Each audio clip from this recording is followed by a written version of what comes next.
Spiderman की ये story एक अलग यूनिवर्स की है जो पुरानी स्पाइडरमैन स्टोरी से बिल्कुल अलग है।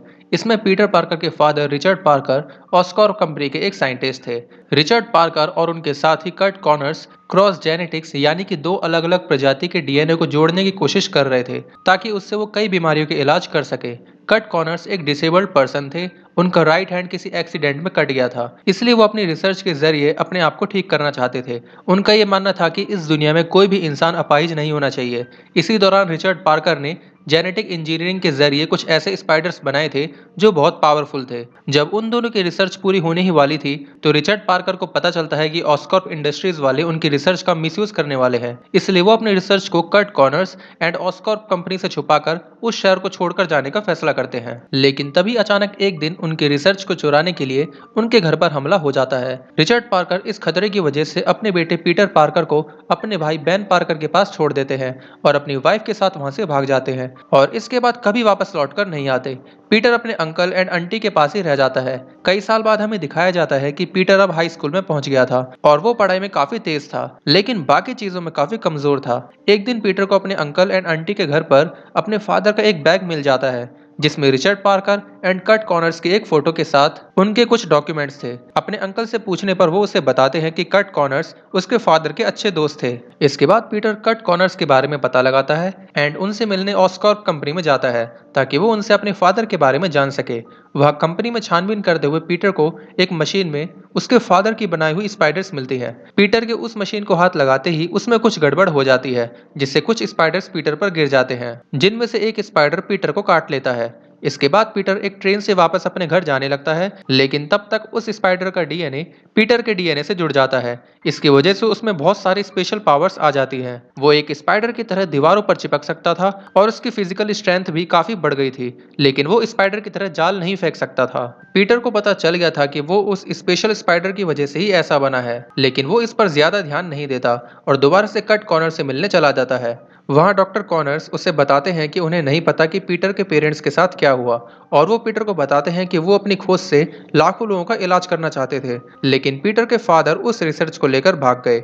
ये सुनकर पीटर को लगता है कि डॉक्टर कॉर्नर्स अच्छे इंसान हैं एंड उसके फादर ने उनके साथ बहुत गलत किया, इसलिए वो अपने फादर के बैग से मिला वो सीक्रेट फॉर्मूला डॉक्टर कॉर्नर्स को दे देता है। इसे पाकर डॉक्टर कॉर्नर्स बहुत खुश हो जाते हैं और वो पीटर के साथ मिलकर इस पर काम करने लगते हैं एंड दो अलग अलग प्रजाति के डीएनए को मिलाने में सक्सेसफुल हो जाते हैं। कई एक्सपेरिमेंट्स के बाद उन्हें पता चलता है कि सिर्फ एक छिपकली यानी कि लिजर्ड का डीएनए ही किसी भी जीव के कटे हुए बॉडी पार्ट्स को फिर से उगाकर ठीक कर सकता है। इसको जब वो एक चूहे पर टेस्ट करते हैं तो उससे वो अपंग चूहा फिर से ठीक हो जाता है। डॉक्टर कॉनर्स की हेल्प करके पीटर को भी बहुत खुशी मिलती है।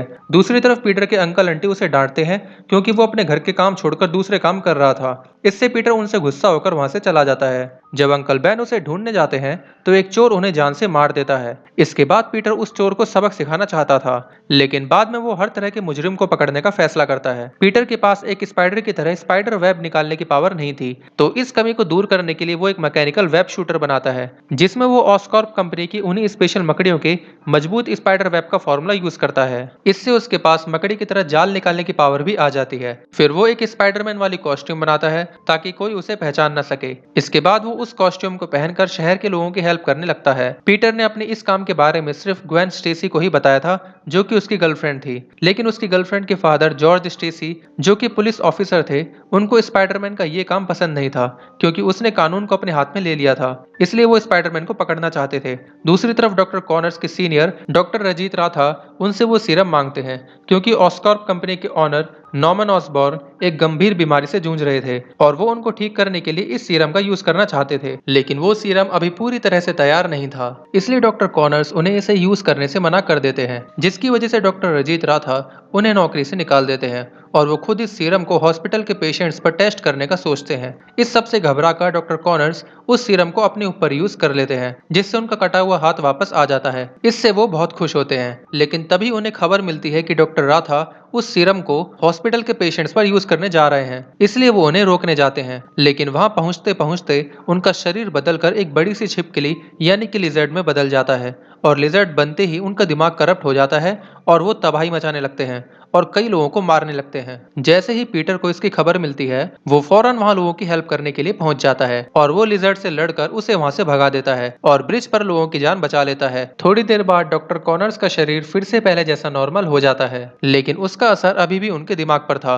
उन्हें अब वो लिजर्ड की ताकत अच्छी लगने लगी थी, इसलिए वो सभी इंसानों को भी ऐसा ही लिजर्ड बनाना चाहते थे। जब पीटर डॉक्टर कॉनर्स से मिलने जाता है तो वो समझ जाता है कि डॉक्टर कॉनर्स ने वो सीरम अपने ऊपर यूज किया था और वो बड़ा लिजर्ड यही थे। इसलिए पीटर इसकी खबर पुलिस स्टेशन में जाकर देता है, लेकिन जॉर्ज स्टेसी उसकी बात पर विश्वास नहीं करते। इसलिए पीटर खुद उस लिजर्ड को रोकने का फैसला करता है। इसके बाद पीटर को एक न्यूज़पेपर से पता चलता है कि उस लिजर्ड की जानकारी देने वाले को इनाम दिया जाएगा, इसलिए वो पैसे कमाने के लिए उस लिजर्ड की फोटो खींचने का सोचता है। अब क्योंकि डॉक्टर कॉनर्स को ऑस्कॉर्प कंपनी से निकाल दिया गया था, इसलिए वो एक नाले में जाकर अपनी अंडरग्राउंड लैब बनाते हैं। वहां पर वो अपने उस सीरम को और बेहतर बनाने पर वर्क करते हैं। तभी पीटर वहां नाले में जाकर उनकी फोटोज निकालने की तैयारी करता है।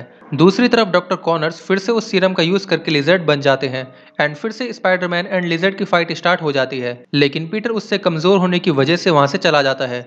लिजर्ड को पीटर का कैमरा देखकर पता चल जाता है कि पीटर पार्कर ही स्पाइडरमैन है, इसलिए वो अब पीटर को ही मारने का फैसला करते हैं एंड एक दिन पीटर के स्कूल पहुंच जाते हैं। वहां फिर से उन दोनों में काफी देर तक फाइट होती है। पुलिस के आते ही लिजर्ड वहां से भाग जाता है। अब डॉक्टर कॉनर्स का प्लान पूरी तरह से तैयार हो चुका था। उन्होंने सबको लिजर्ड बनाने के लिए बहुत सारे सीरम बना लिया था और वो बहुत से पुलिस वालों को लिजर्ड बना देते हैं और ऑस्कॉर्प कंपनी की तरफ निकल जाते हैं। डॉक्टर कॉनर्स को ढूंढते हुए पीटर को भी उनकी लैब से उनके प्लान के बारे में पता चल जाता है कि वो ऑस्कॉर्प कंपनी की एक मशीन की हेल्प से पूरे शहर में उस सीरम की बारिश करने वाले हैं। इसलिए पीटर अपनी गर्लफ्रेंड को ऑस्कॉर्प कंपनी पहुंचकर उस सीरम का एंटीडोट बनाने को बोलता है और वो लिजर्ड को रोकने निकल जाता है, लेकिन रास्ते में उसे पुलिस वाले पकड़ लेते हैं। पीटर बाकी लोगों से तो अपना फेस छुपा लेता है, लेकिन कैप्टन स्टेसी उसका फेस देख लेते हैं। लेकिन जब पीटर उन्हें लिजर्ड के प्लान के बारे में बताता है तो वो उसे जाने देते हैं। दूसरी तरफ ग्वेन उसका एंटीडोट बनाकर अपने फादर को दे देती है। दूसरी तरफ लिजर्ड वो मशीन ऑस्कॉर्प कंपनी की छत पर लगाकर उसमें सीरम डालकर उसे स्टार्ट करने ही वाला था, लेकिन तभी स्पाइडरमैन वहां आकर उसे रोक लेता है। जब फाइट के दौरान लिजर्ड गुस्से में स्पाइडरमैन को मारने ही वाला होता है, तभी कैप्टन स्टेसी वहां आकर स्पाइडरमैन को बचा लेते हैं एंड उसे उसका एंटीडोट दे देते हैं। लिजर्ड कैप्टन स्टेसी को भी घायल कर देता है। फिर पीटर उस मशीन में एंटीडोट डालकर उसे स्टार्ट कर देता है, जिससे पूरे शहर पर उस एंटीडोट की बारिश होने लगती है। इससे डॉक्टर कॉनर्स के साथ सभी लिजर्ड वापस इंसान बनकर ठीक हो जाते हैं। फिर हम देखते हैं कि कैप्टन स्टेसी अपनी आखिरी सांस ले रहे थे और वो पीटर को कहते हैं कि इस शहर को स्पाइडरमैन की जरूरत है, लेकिन इसकी वजह से उसके आसपास वालों को उससे हमेशा खतरा रहेगा, इसलिए वो उनकी बेटी ग्वेन स्टेसी से दूर रहे। इस सब के बाद डॉक्टर कॉनर्स को अरेस्ट कर लिया जाता है। कुछ दिन तो पीटर और ग्वेन एक दूसरे से दूर रहते हैं, लेकिन बाद में वो दोनों फिर से एक हो जाते हैं और इसी के साथ ही मूवी एंड हो जाती है।